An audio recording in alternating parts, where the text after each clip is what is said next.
The first time I saw him, he told me I had a terrible face for art. The second time, he painted me anyway. It was late autumn in New York, the kind of day when the wind steals your breath and the streets smell faintly of roasted chestnuts and cigarette smoke. I had ducked into the small art studio on 10th Avenue only to get warm. I didn't expect to find the man who would completely dismantle the walls I'd built around myself for years. He stood in the corner, sleeves rolled to his elbows, the light catching in his messy dark hair. He had that kind of careless elegance you can't fake, the way his body leaned slightly toward the canvas, the easy concentration in his eyes. He didn't look at me right away. He was too busy dragging a streak of crimson across a face that didn't look quite human yet. When he finally turned, his gaze swept over me in a single assessing glance. "Your nose is crooked," he said, "and your jawline's too sharp. Not good for portraits." I should have walked out. I didn't. Something about him, maybe the fact that he didn't bother to soften his words, kept me rooted there among the smell of turpentine and dust. I mumbled something about just passing through. He nodded, already dismissing me, and returned to his work. I left that day with the sound of his brush against canvas still in my ears. 2 weeks later, I saw him again. Same studio, same streak of sunlight spilling through those tall, grimy windows. But this time, I wasn't just passing through. "You came back," he said without looking up. "Your heater's better than mine," I said. He smirked, and that was the first time I realized his smile was dangerous, not sharp or wicked, but the kind that made you want to linger. That day, without asking, he told me to sit. I sat. He began to paint. It became a ritual. Every Tuesday and Friday afternoon, I'd show up. Sometimes we talked, sometimes we didn't. Sometimes he asked me questions I wasn't ready to answer, and sometimes he told me things I didn't know how to hold about his father's drinking, about the boyfriend who'd left him for someone more ambitious, about how he hated his middle name. I learned his name was Julian. I learned he liked his coffee black and his music too loud. I learned he hated when people stared at him except when he was painting. The first portrait he finished of me was messy. My hair looked wild, my shirt collar askew, and there was this unflinching intensity in my eyes that I didn't think I'd ever shown him. When he turned the canvas around, I stared at it for a long time. "You made me look different," I said. "Not different," he replied, wiping his hands on a rag. "Just more honest." There was something in his voice I couldn't name then, something that made my chest ache in a way that felt both terrifying and familiar.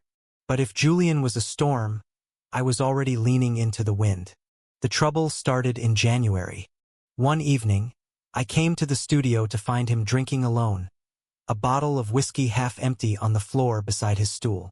The canvas in front of him was slashed through with angry streaks of black and red.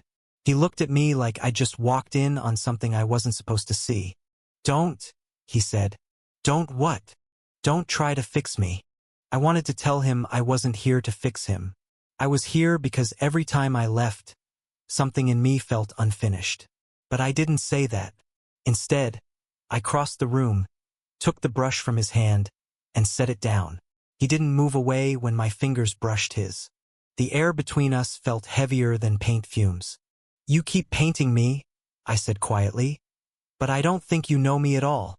His eyes narrowed, like he wanted to argue, but didn't. Instead, he reached up, touched my face the way you'd touch something fragile. "I know enough," he said. That night I kissed him.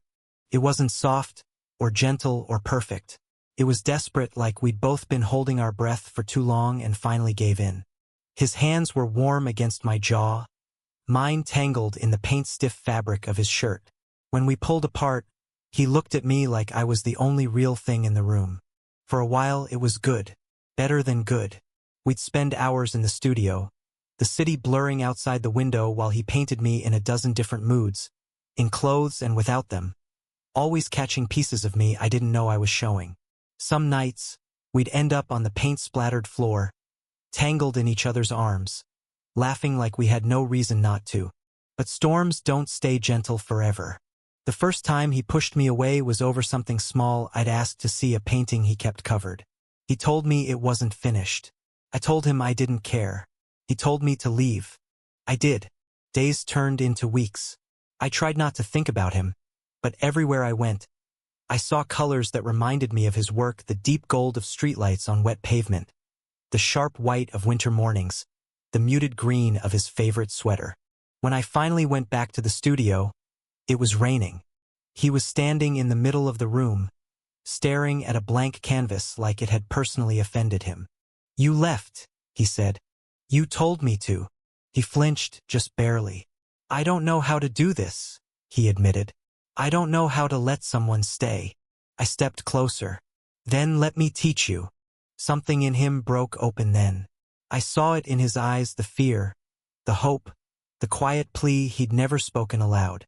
He didn't move when I closed the distance between us, didn't resist when I took his hands and placed them against my chest. "This," I whispered, "isn't just yours to paint. It's yours to keep." He kissed me like it was the first time, but slower, as if he'd finally decided he didn't have to rush. The painting he made after that was different. No shadows clawing at the edges, no tension in the lines. Just warmth. Just the kind of honesty that feels like home. And maybe that's what love is, not the absence of storms, but finding someone who will paint you through every one of them. Every painting Julian made of me left a trace. But the one he painted that day, the one where I was smiling, really smiling, that's the one I'll carry with me forever. Because in it, I can see both of us. And for the first time, we look whole. Thank you for listening. Don't forget to like and subscribe to stay updated with the latest videos.